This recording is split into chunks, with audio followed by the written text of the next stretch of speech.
Essa parábola, meus irmãos, a respeito do grão de mostarda, você vai poder observar aí. Sempre é bom nós vermos o contexto aonde a parábola está escrita. Como eu já falei aos irmãos, ela está escrita nos 3 evangelhos de Mateus, Marcos e Lucas. E você vai observar essa parábola, que Jesus vem falando por parábolas no capítulo número 13 de Mateus. E você vai observar que ela vem na sequência da parábola do semeador. E depois Jesus vem falar e vai começar as parábolas a respeito do reino dos céus. Algumas parábolas Jesus usa para falar do cotidiano do homem, algumas palavras para falar do relacionamento das pessoas, e algumas parábolas Jesus usou para exemplificar como é que funciona o reino de Deus, como é que funciona o reino dos céus. Cronologicamente, essa parábola do grão de mostarda, ela é a 5ª parábola que Jesus ele vai instruir e ensinar aos seus discípulos. E ela vem logo depois da parábola da semente. Então Jesus começa na parábola da semente a falar a respeito do reino. E na parábola do grão de mostarda, ele começa a dizer e a exemplificar que o reino dos céus é semelhante a um grão de mostarda. Vamos observar, queridos, que Jesus ele vai usar aqui neste momento um exemplo que vem relacionado à agricultura. E muitas vezes você vai observar também em outras parábolas, Jesus exemplificando o mundo como o campo. Não é? E aí nós vamos observar então que Jesus vai dizer que o reino dos céus é semelhante a um grãozinho de mostarda. Nós vamos observar aqui a origem, não é? A semente, a plantação, o campo e o resultado desse crescimento, fazendo um grande contraste do tamanho do grão de mostarda para aquilo que ela vai finalizar, aquilo que ela vai ter como resultado no seu tamanho. Veja que ele começa dizendo que é algo que é tão pequeno como o grão de mostarda, e em Mateus vai dar um relato que se torna uma grande hortaliça e se transforma até numa grande árvore. E nós vamos observar então, queridos, eu quero deixar algumas curiosidades para você que você possa entender o contexto, porque é que Jesus usou esse exemplo do grão de mostarda para exemplificar o seu reino. No mundo judeu, querido, também no mundo greco-romano, o grão de mostarda era proverbialmente conhecido pelo seu pequeno tamanho. As pessoas que fazem a medição dessa semente, para você ter uma ideia, para que se dê o peso de 1 grama de grão de mostarda, é necessário entre 725 a 760 sementes. Então, para que um grão de semente de mostarda, para que você possa começar a pesar, você precisa de mais ou menos 760 sementes. Então, é para você ter ideia do tamanho ou da pequenez de um grão de mostarda que Jesus vai usar aqui. Mas essa semente, queridos, ela germina num prazo de 5 dias. Em 5 dias ela vai começar a germinar e rapidamente ela alcança a altura de 3 metros, podendo chegar até uma altura de 5 metros. Então aquele grãozinho, se eu e você pudéssemos olhar e ver aquilo ali, jamais você ia dizer que aquela sementinha, que quase não dá para ver, ia se transformar numa árvore alcançando até 5 metros de altura. E como ele diz, com grandes folhas, não é, que representa essa árvore, o grão de mostarda. Mais uma vez nós vamos ver Jesus introduzindo o campo na parábola, aonde nós vamos entender, como eu já disse aqui, que o campo é o mundo. Jesus veio anunciar o reino de Deus. E aonde o reino dos céus estava sendo introduzido. E aonde essa semente do grão de mostarda foi semeada. Jesus usa essa comparação, querido, para mostrar a obra do reino dos céus neste mundo, em contraste com aquilo que os judeus esperavam. Você bem sabe, os judeus queriam, esperavam o Messias, que ia vir com grande poder, com grande força, grande glória. Mas o reino dos céus aparece nesta terra sem nenhuma pompa. Não havia nada que pudesse identificar o reino. Tanto é que nós vamos ver que quando os magos, eles foram atrás de Jesus para lhe oferecer os seus presentes, eles foram aonde? No palácio. Porque um rei nasce dentro de um palácio.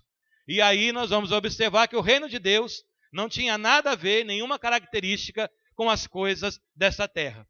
Jesus, então, ao usar o grão de mostarda como exemplo, ele ensina, queridos, que o reino dos céus, ele foi introduzido sem nenhum alarde, sem nenhuma, não veio chegando com trombetas, não foi algo, meus irmãos, visto com grande glória, com grande força, nada disso.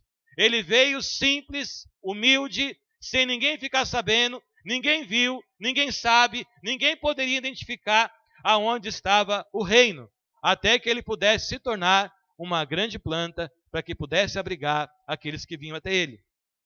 Nós vamos observar então, meu querido, que Jesus, ao contrário, sem que ninguém pudesse imaginar, este reino começa a crescer e ele cresce tão rápido que começa a ser visto de longe e admirados, como nós poderemos ver no crescimento do grão de mostarda.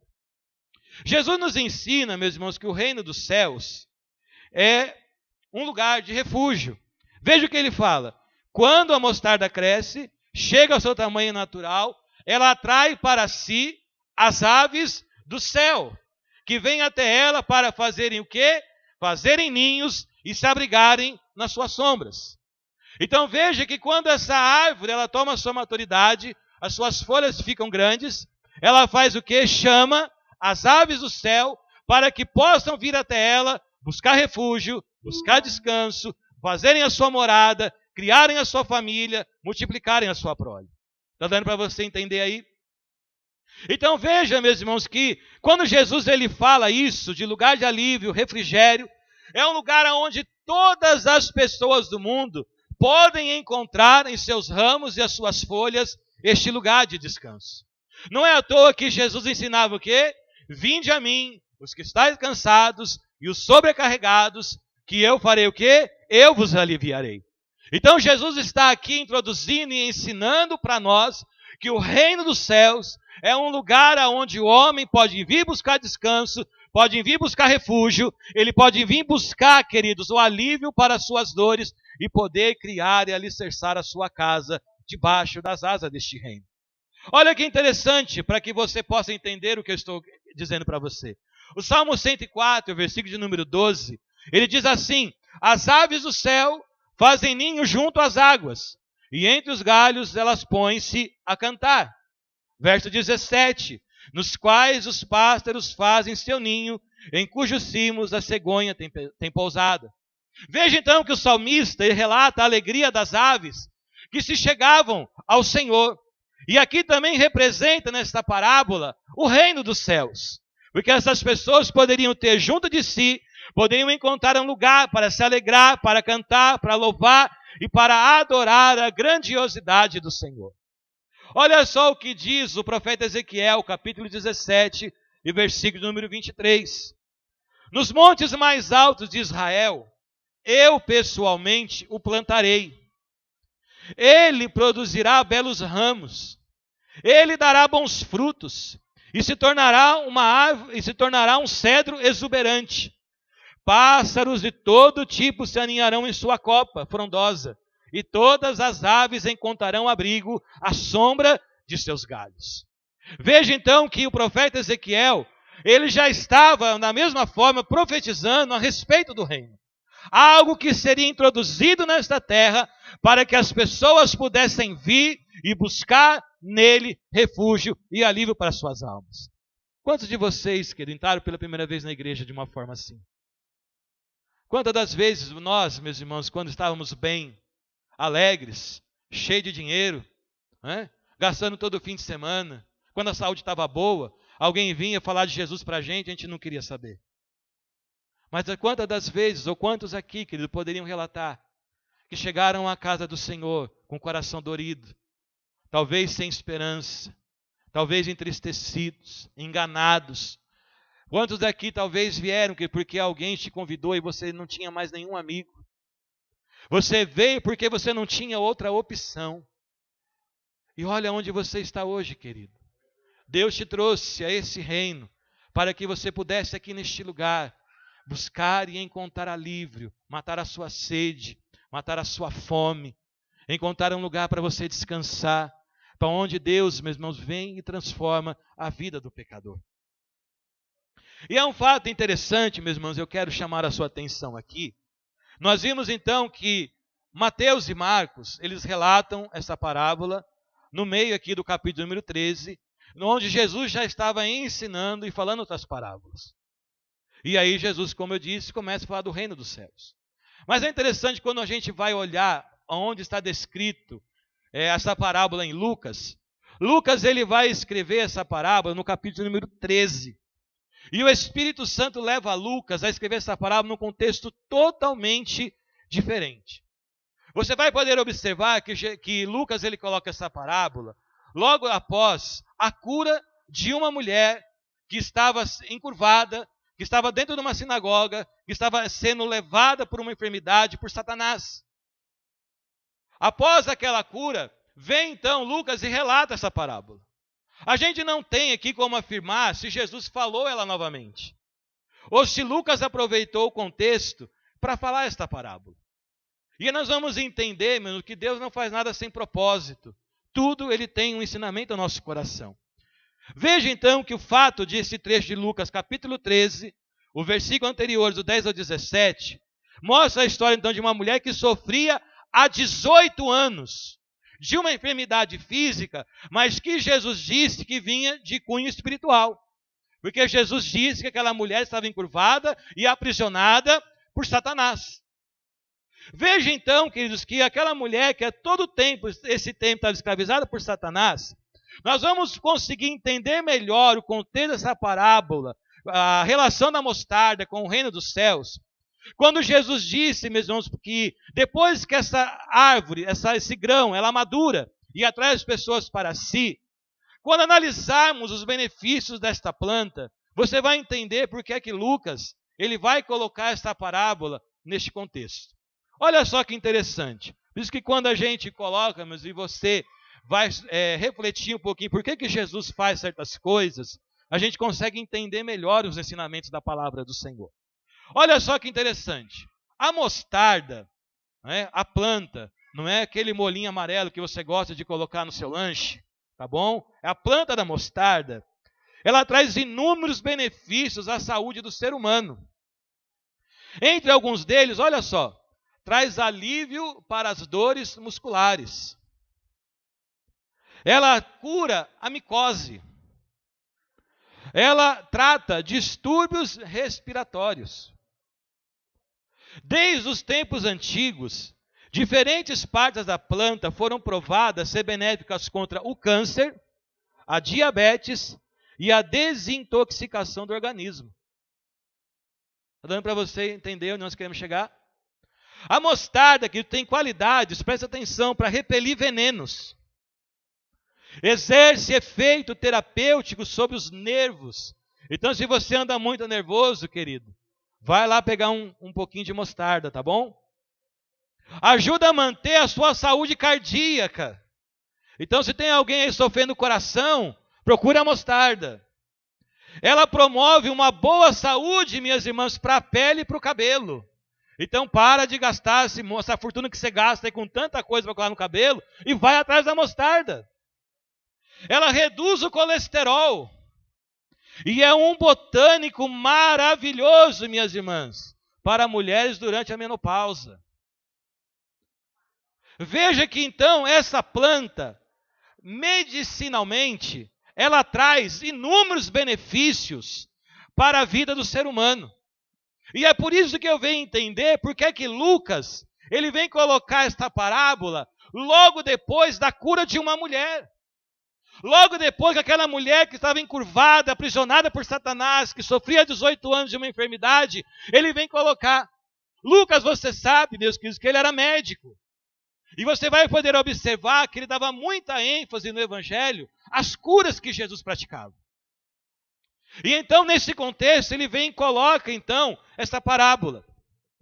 E nós vamos poder ver aqui, especificamente, a grande eficácia de Jesus contra o poder de Satanás. Pois Jesus afirmou que o diabo veio para matar, roubar e destruir. Mas ele disse, eu vim para que vocês tenham vida e a tenham com abundância. E ele disse, eu vim para desfazer as obras do diabo.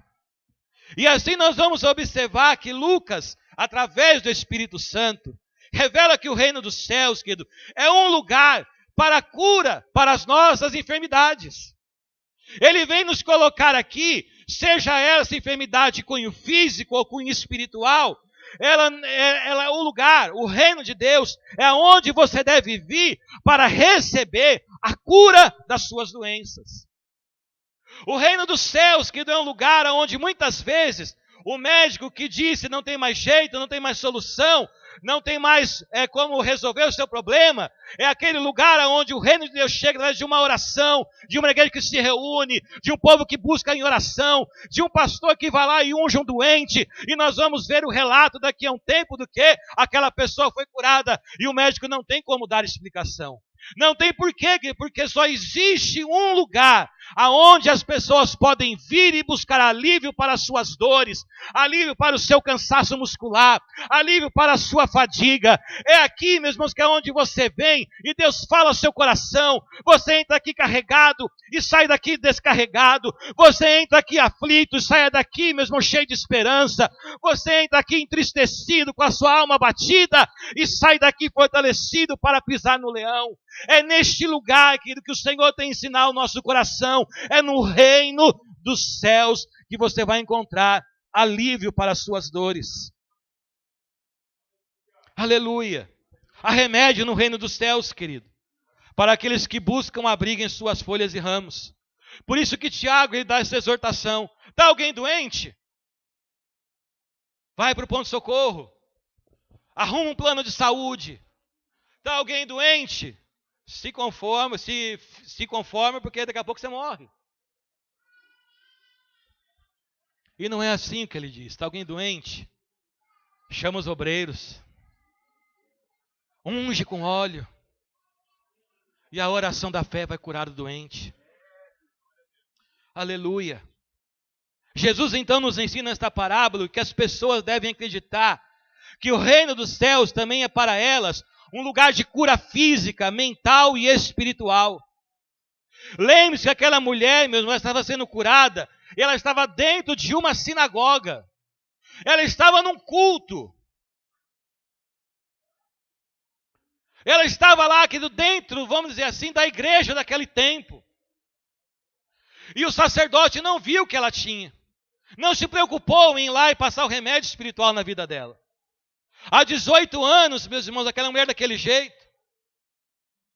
E ela precisou de um encontro com Jesus, para que ele em 5 minutos pudesse mudar a sua vida e a sua história.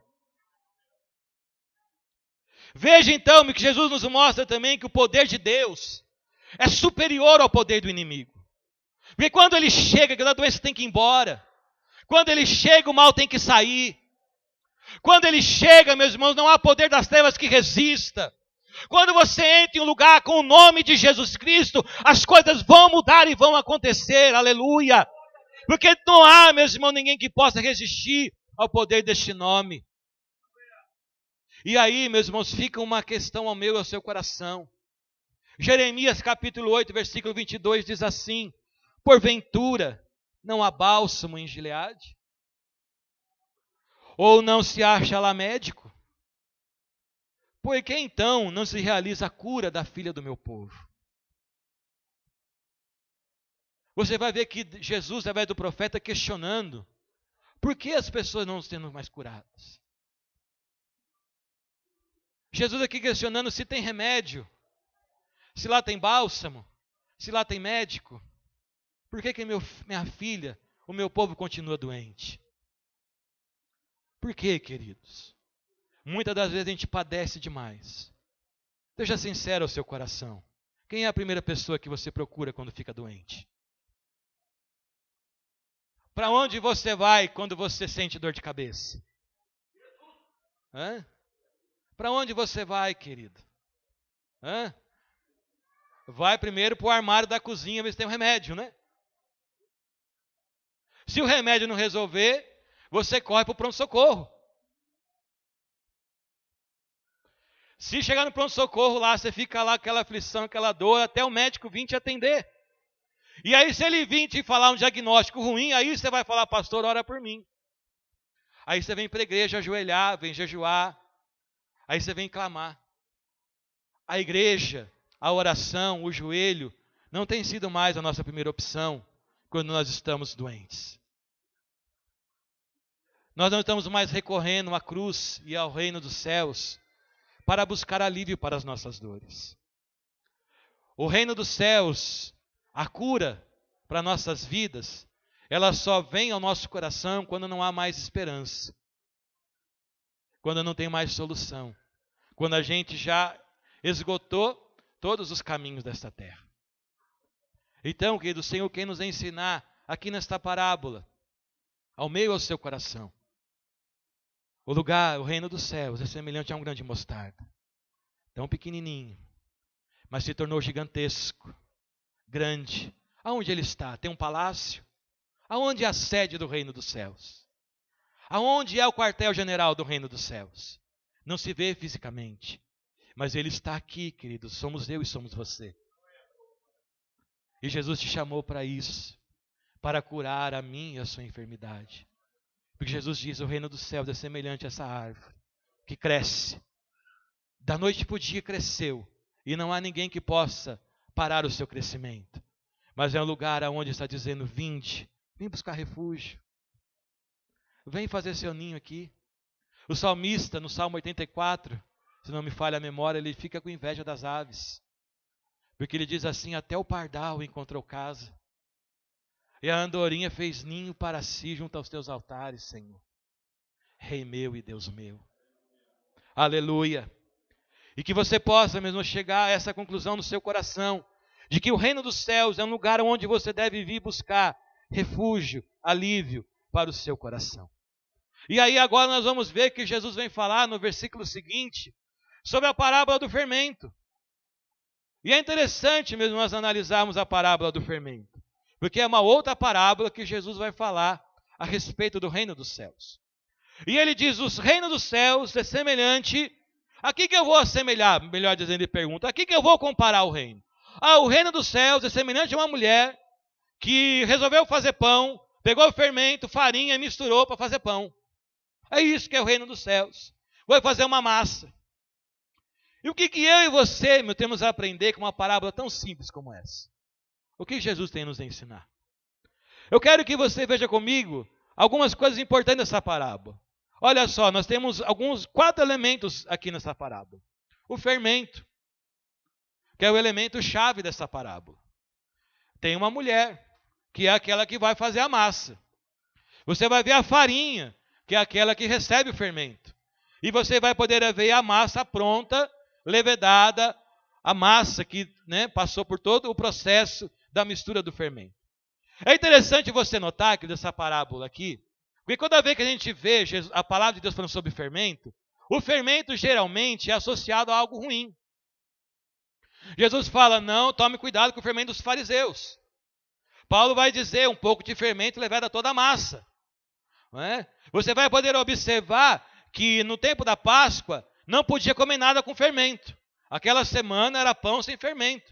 Não podia ser nem encontrado fermento. Nas ofertas do Antigo Testamento era proibido o uso de fermento. Então nós vamos observar que por um processo aqui contrário, aqui nesta parábola, o fermento não é associado a algo ruim. É algo bom. Eu quero perguntar para as irmãs padeiras aqui, o fermento serve para quê? Para crescer a massa, não é isso? Então, o fermento é o reagente, que vai dar o crescimento à massa. Ele, então, é que deixa a massa leve, deixa a massa macia. Durante o descanso da massa, o gás formado dobra de volume, provocando, então, o crescimento do pão. Assim, vamos ver, que essa mulher, se ela usasse apenas a farinha, ela não teria uma massa levedada. Porque sem fermento, aquela massa não ia acontecer nada. Se você já teve a oportunidade de fazer um bolo, questão de colocar fermento, você sabe qual foi o resultado, Não foi muito agradável. Então nós vamos observar aqui que o fermento é o reagente que vai então fazer com que uma massa fique levedada. Por mais que possamos saber, meus irmãos, como se dá o crescimento da massa, ou seja, você sabe que é o fermento. Agora eu pergunto para você, mesmo, você já viu o fermento trabalhando? Sim ou não? Não dá para ver, né? Você vai lá, mistura o fermento, você sabe que está acontecendo alguma coisa lá. A massa está tendo um reagente químico e alguma coisa está acontecendo, mas você não vê o fermento trabalhando. Você não vê, né, um monte de bichinho lá e o fermento crescendo. Não tem nenhum operário lá dentro da massa. É algo que está acontecendo de uma forma oculta. Você sabe que é o fermento, você está vendo acontecer, mas você não consegue ver o trabalhar do fermento. Guarde isso comigo, não se perca aí, por favor. Aprendemos que aqui, meus irmãos, algo pequeno, mais fermento, se torna algo grande. Algo pequeno, mais o fermento se torna algo grande. O processo de fermentação, ele é igual ao desenvolvimento, é a mesma coisa que estimular. Você já vai entender onde eu quero chegar. Em Lucas vamos observar Jesus dizendo: a que assemelhareis o reino de Deus? Ao trabalho do fermento. Mateus ele fala à mulher que mistura o fermento. Lucas vai dizer ao trabalho do fermento. Nós vamos observar aqui, meus irmãos, que, embora aos nossos olhos, nós vamos entender que a mulher, ou o que acontece com o fermento, é a mesma coisa que acontece no reino de Deus. A farinha somos eu e você. Sem fermento, você nunca vai crescer. O fermento aqui nessa parábola é o Espírito Santo de Deus, querido. Que é Ele que vem sobre a mim e sobre a tua vida para te dar o crescimento. Se não tiver o Espírito Santo agindo em mim e você nunca vai crescer, desenvolver.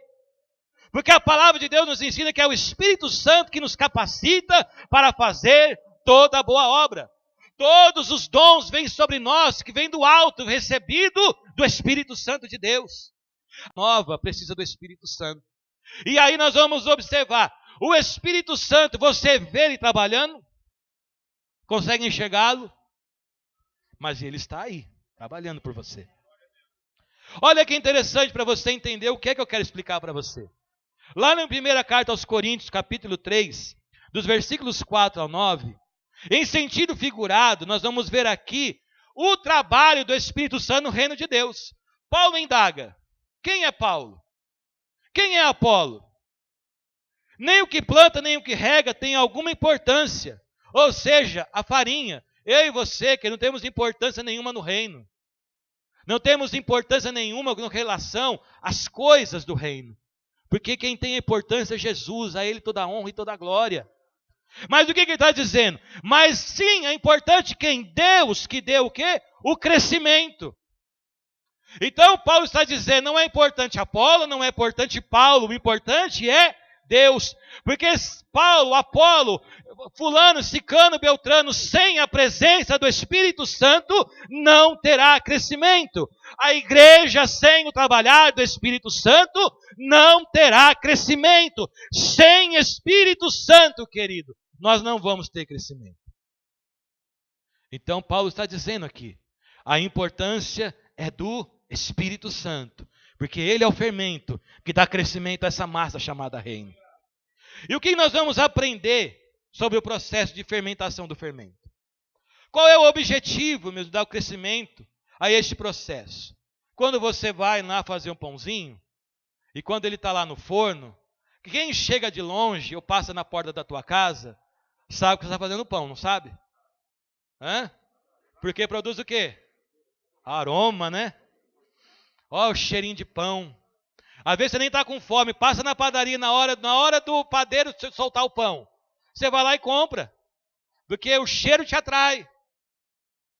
E o que isso tem a ver comigo e com você? Olha só o que Paulo diz em 2 Coríntios capítulo 2, versículo 14.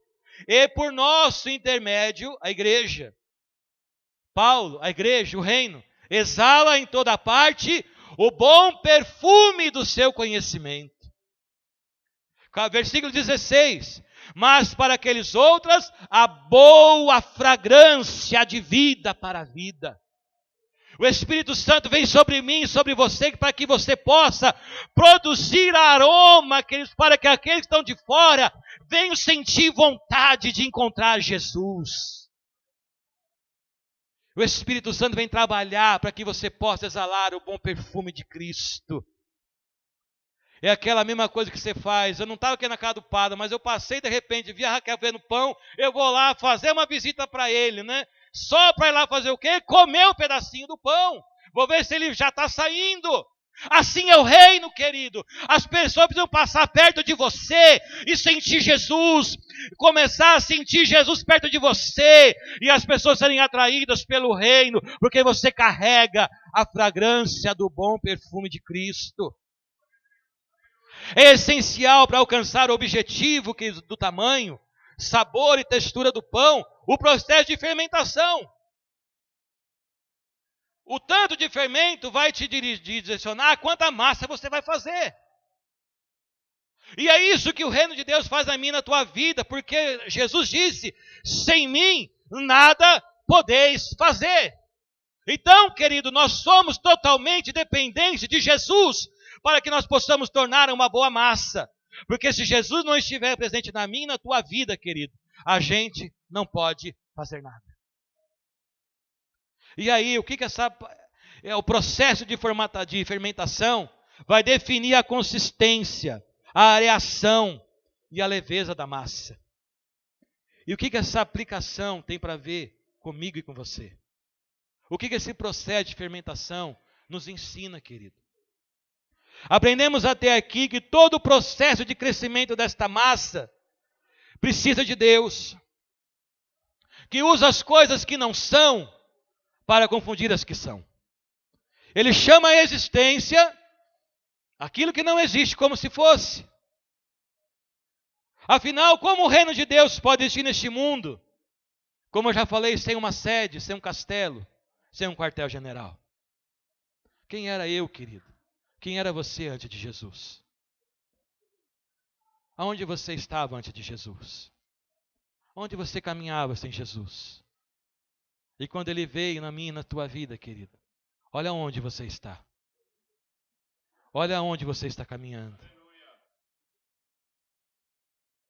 É o processo, querido, da fermentação. Um poder oculto que dificilmente é reconhecido por alguns.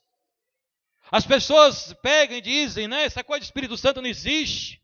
Batizado, falar em línguas, esse povo é meio doido, fica inventando um monte de coisa, igreja não tem nada, e ficam aí cheio de gente que fala que Deus nem existe.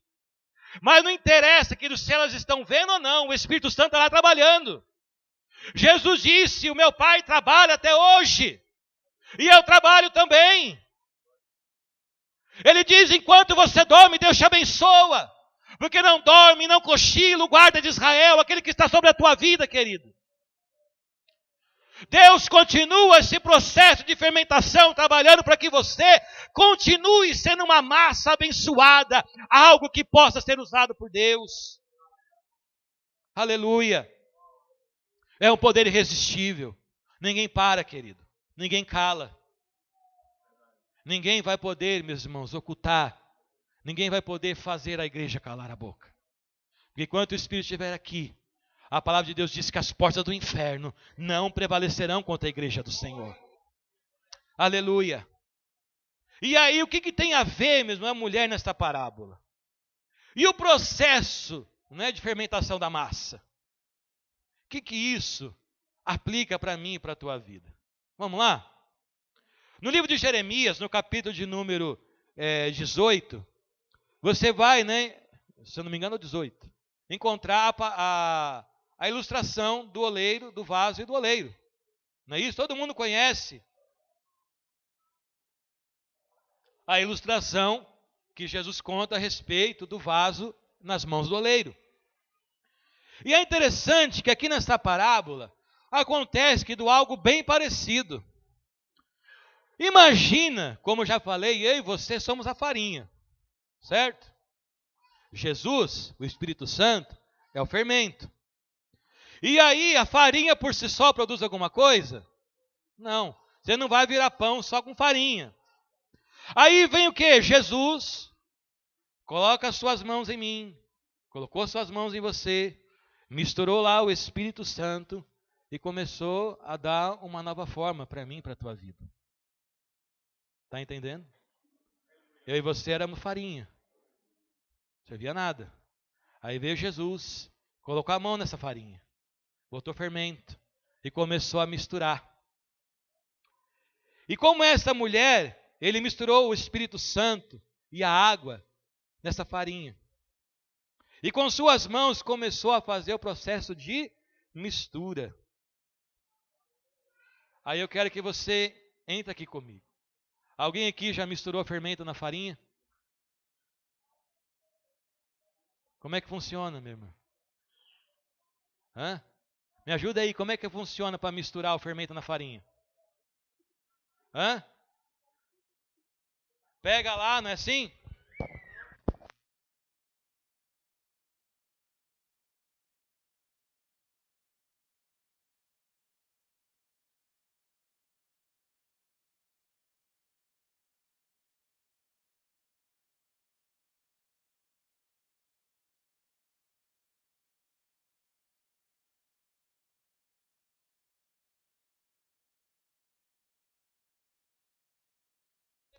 Para dar liga. Você está me entendendo? O Espírito Santo, meus irmãos, às vezes vai precisar pegar eu e você. E vai precisar dar umas amassadas. Vai precisar misturar bem. E tem que misturar. E às vezes demora, né? Imagina se é você, meu, sendo jogado lá na mesa de mármore. Hã? Joga de novo. E aí de vez em quando faz o quê? Passa um rolo. É assim ou não é? Você está me entendendo? Jesus muitas vezes vai pegar a minha vida e a tua vida. Porque você era uma farinha totalmente inútil. Precisou misturar o fermento em você. Mas não é assim, tem um processo. Ele vai misturando até que a massa dê liga. E aí, meus irmãos, pronto, a massa está pronta. Sim ou não? Não. Você deixa a massa descansando, não deixa? Já sai lá, amassou e vai para o forno? Vai nada. E assim, muitas vezes, é a minha e a tua vida, querido. A gente acha que está pronto. Opa, estamos prontos.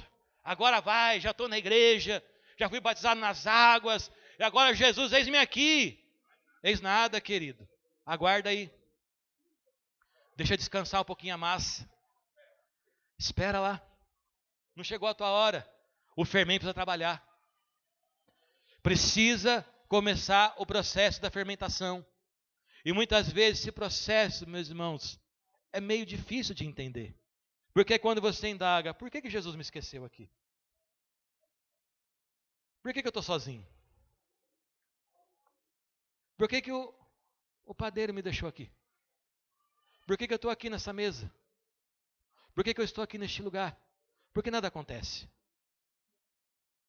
Você já passou por isso? Indagou ao Senhor muitas vezes, Senhor, por quê? Por que não vem?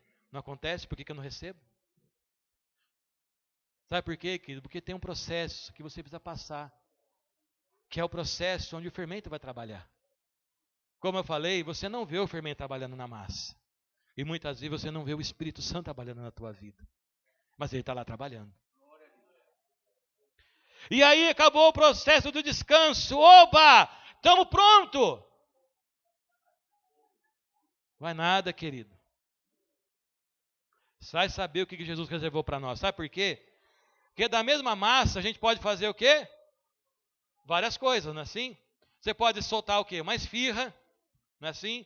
Fazer um pãozinho, fazer um pão lá meio que, né, recheado, passa aqueles negocinhos em cima lá para dar um corantezinho no pão. Mas já pensou se ele resolve fazer uma massa de pizza? O que vai vir? O rolo. Porque você não sabe para onde é que Jesus vai colocar você para trabalhar. De repente você já achou que passou pelo segundo processo, mas não está pronto ainda não. E quando vem, querido, essa questão de passar o rolo, de dividir a massa, de cortar, isso dói. Dói muitas vezes, querido. O processo de fermentação vai doer. Mas sabe o que Jesus está falando para mim e para você, querido? Eu estou aguardando, esperando para que você fique pronto. Você acha que está. Você acha que está. Mas eu sei que não está ainda. Então, querido, aguenta. E aí você passou pelo processo do acabamento final. E aí, estamos prontos? O que está faltando?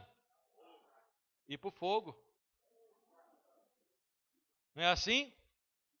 Você vai comer o pão só com só a massa pronta? Não vai, tem que ir lá colocar no forno. E aí, quanto é que tempo que usa no forno? Vai depender, de que massa você vai virar. Não é assim? Dependendo da massa do pão, ferve mais. Menos grau, mais tempo, menos tempo. Não sei, querido. Quem sabe o tempo é o padeiro, não sou eu. Não é você. É Deus que sabe o tempo que vai demorar, que você tem que passar ainda no forno, para que você fique pronto. É Deus que sabe o tempo e a hora que você vai estar pronto. Então, querido, muitas vezes vai doer, vai ficar quente, você vai querer sair correndo, mas você não vai ter força, porque não dá para você abrir a porta do forno, porque você é massa, e massa não sai correndo. Então aguenta. Aguenta.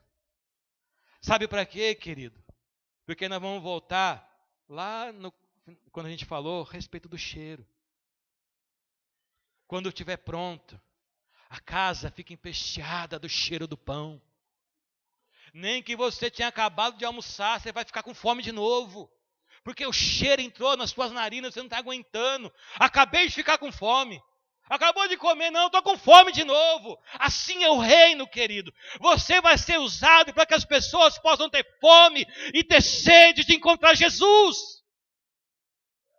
Deus vai te preparar uma massa pronta, seja um pão, seja isso, seja aquilo, eu não sei, mas Ele vai deixar você prontinho, cheirando algo que é irresistível, que não tem como você não pegar. Eu não gosto de pão, não me interessa, aquele cheiro está demais e eu preciso ir lá e comer daquele pão. E se você chegar lá e for à casa da padeira e não tem dinheiro, ela marca na caderneta. Põe aí que dia 5 eu pago, porque eu não posso ir para casa sem esse pão. Assim é eu e você, querido. O processo às vezes pode demorar, pode doer, mas Deus vai deixar você pronto para que possa ser usado no reino dos céus. Assim é o reino. Assim é o reino. Jesus quer te usar, querido. Então espere o processo terminar. Porque se sair o pão cru lá do forno, sabe o que vai acontecer? As pessoas vão mastigar e vai cuspir fora. Vai reclamar aqui que é isso aqui. É igual que você vai na padaria, acabou, mas o pão está duro. Não tem miolo. Ah, me enganou o padeiro. Porque tirou antes da hora. E o padeiro, querido, chamado Jesus Cristo, não se engana. O Espírito Santo de Deus sabe a hora que precisa tirar você do forno. Sabe o momento certo de quando é que você está pronto. Ele sabe quando é que você se tornou uma boa massa. E este é o reino dos céus que se espalha por este mundo afora. E ele diz: eu sou o pão do céu. Vinde a mim. O reino dos céus é como um grão de mostarda. Ele quer que você venha buscar refúgio nele. Ele quer que você venha aqui e faça ninho. Ninho vem trazer família, construção de lares. É aqui que você precisa edificar a tua casa. É aqui que você precisa edificar a tua família. É no reino dos céus, querido. O reino dos céus é um lugar de transformação. De alguém que não valia nada. Mas só com Jesus e por Jesus e pelo seu Espírito Santo a gente vai valer alguma coisa. Porque sem Ele, querido, nós não somos nada. Podemos falar bonito. Podemos cantar bem. Podemos envolver muitas pessoas, mas se não tiver, meus irmãos, o Espírito Santo, seremos como um sino que retine. A comparação a que Paulo fala sobre o amor. Este, meus irmãos, é a palavra do Senhor no nosso coração. O reino dos céus é semelhante a um grão de mostarda, tão pequenininho, ninguém viu ele crescer. Ninguém dava valor para ele. Mas se tornou a maior das hortaliças.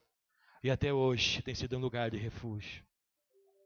O reino dos céus é semelhante a uma mulher que misturou o fermento numa farinha para fazer uma boa massa. E eu espero que você, querido, você já seja essa boa massa. Mas se você estiver no processo, querido, fique em paz. O padeiro está vendo. Ele sabe a temperatura certa que você vai ficar um pão gostoso. Ele está vendo a hora que você pode sair do forno. Mas eu ainda estou no processo do descanso. Então, meu irmão, fique lá, descanse. E se começar a doer um pouquinho mais, fique em paz, querido. É o padeiro dando forma na tua vida. E descanse no Senhor. Porque o reino dos céus é assim. Que Deus possa abençoar seu coração. Que Deus possa fortalecer a sua vida. E que Deus possa, querido, falar mais ainda pelo seu Espírito Santo ao coração de cada um de vocês. Deus abençoe. Obrigado, pastor Pada. Deus te abençoe, querido.